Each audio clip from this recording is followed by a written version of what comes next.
سب سے پہلے یہ نکتہ سمجھنا ہوگا کہ حضرت امام حسین رضی اللہ تعالی عنہ نے یزید کی بیعت سے انکار کیوں کیا، تو اس پر مفصل گفتگو درکار ہے۔ یزید کی کرتوتیں، اس کے اعمال جس کی گواہی آپ تک پہنچی تھی، اور کچھ اعمال کے چشم دید گواہ تھے، اس لیے وہ یزید کو قبول نہیں کر سکتے تھے۔ آپ نے بیعت یزید سے انکار کرتے ہوئے کہا مثلی لا یبایع مثلہ، لوگوں میں بیعت یزید سے انکار اس لیے کر رہا ہوں کہ میرے جیسا شخص اس جیسے شخص کی بیعت نہیں کر سکتا۔ یہ دو لفظوں میں پوری گفتگو کا خلاصہ آپ کے سامنے رکھا، مثلی لا یبایع مثلہ، میرے جیسا شخص اس جیسے شخص کی بیعت نہیں کر سکتا۔ اگر امام حسین یزید کی بیعت کر لیتے، قیامت تک ظلم اور جبر کے ساتھ مفاہمت کو سند جواز مل جاتا۔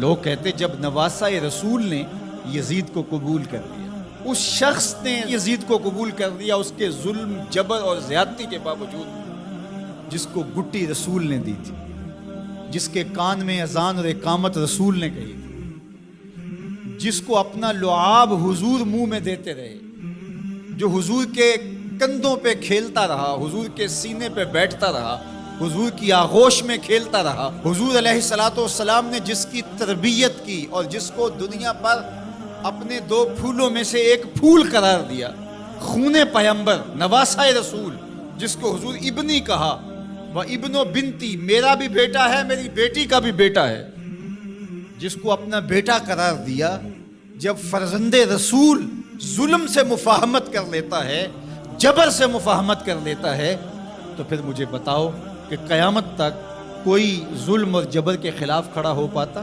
ایسا راستہ کھلتا کہ بند ہونے کا نام ہی نہ لیتا۔ تو حضرت امام حسین رضی اللہ تعالیٰ عنہ نے کہا مثلی لا یبایع مثلہ، میرے جیسا شخص تیرے جیسے سے بیعت کر ہی نہیں سکتا۔ اب جو واقعہ ہونے والا ہے، جو صورتحال درپیش ہے، کربلا میں جو کچھ ہوتا دکھائی دے رہا ہے، وہ میری نظروں سے پوشیدہ نہیں ہے، میں دیکھ رہا ہوں کہ کیا ہونے والا ہے۔ آپ نے مقام بیضا پہ جو خطبہ دیا، راستے میں ایک مقام پڑتا ہے اعیان و انصار کے ساتھ، اور آپ نے اس میں ایک تاریخ ساز جملہ ارشاد کیا جو آپ کے فلسفہ شہادت کو اجاگر کر دیتا ہے۔ آپ نے فرمایا لوگوں، مجھے پتہ ہے میرے ساتھ کیا ہونے والا ہے۔ ظاہر آلات حرب و ضرب لے کر کے نہیں گئے تھے، اعیان و انصار اپنے ساتھ لے کر کے نہیں گئے تھے۔ نواسہ رسول آواز دیتا کہ میرے ساتھ چلو، تو کیا وہ تنہا ہوتے؟ مجھے بتائیے، اس دور میں اگر کسی کام کے لیے میں آپ کو آواز دیتا ہوں، میرے جیسا خاکسار شخص جس کی کوئی اوقات اور حیثیت ہی نہیں ہے، لیکن کتنے لوگ میرے ساتھ کھڑے ہوں گے، اور جو پیغمبر کی گود میں پلا ہو۔ جب حسین ابن علی آواز دیتے تو کیا لوگ ساتھ کھڑے نہ ہوتے؟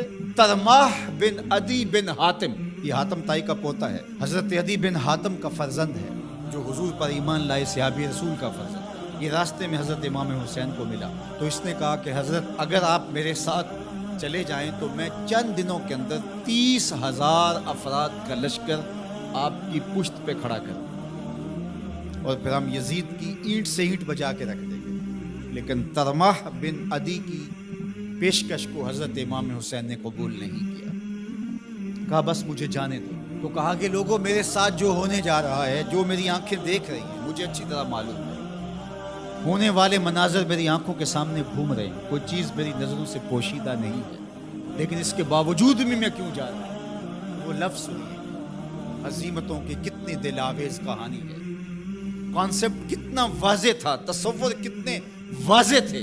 وَلَكُمْ فِيهَا أُسْوَةٌ، میں اس لیے جا رہا ہوں قیامت تک جبر، ظلم، جور اور زیادتی کے خلاف کھڑے ہونے والوں کے لیے کوئی نمونہ تو ہو۔ وَلَكُمْ فِيهَا أُسْوَةٌ، میری زندگی آنے والوں کے لیے نمونہ بن جائے کہ مفاہمت جبر سے نہیں کی جاتی، ظلم سے صلح نہیں کی جاتی، ظلم کا مقابلہ کیا جاتا ہے، چاہے کچھ بچے یا نہ بچے۔ لوگ سر بچانے کے لیے ہاتھ دے دیتے ہیں، امام نے ہاتھ بچانے کے لیے سر دے دیا۔ یزید کے ہاتھ میں یہ ہاتھ نہیں آئے گا۔ آج پوری دنیا کے اوپر آزادی کی جتنی بھی تحریکیں چلتی ہیں، حریت فکر کی جتنی تحریکیں چلتی ہیں، سارے حرارت خون حسین سے لے۔ گاندھی نے جب برطانوی سامراج کو للکارا تو اس نے اپنے لوگوں سے کہا کہ تم کہو گے کہ اتنے تھوڑے لوگوں کے ساتھ اتنی بڑی طاقت سے ٹکر لینا دیوار کے ساتھ سر پھوڑنے کے مترادف ہے، لیکن میرے سامنے حسین ابن علی کا اسوہ موجود ہے۔